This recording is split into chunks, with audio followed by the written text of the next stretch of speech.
ॐ ह्रीं श्रीं क्रीं श्रीं कुबेराय अष्टलक्ष्मी मम गृहे धनं पुरय पुरय नमः।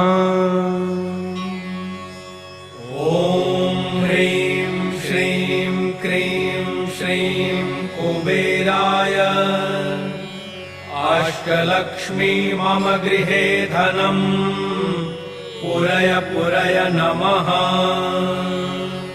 ॐ ह्रीं श्रीं क्रीं श्रीं कुबेराय अष्टलक्ष्मी मम गृहे धनं पुरय पुरय नमः।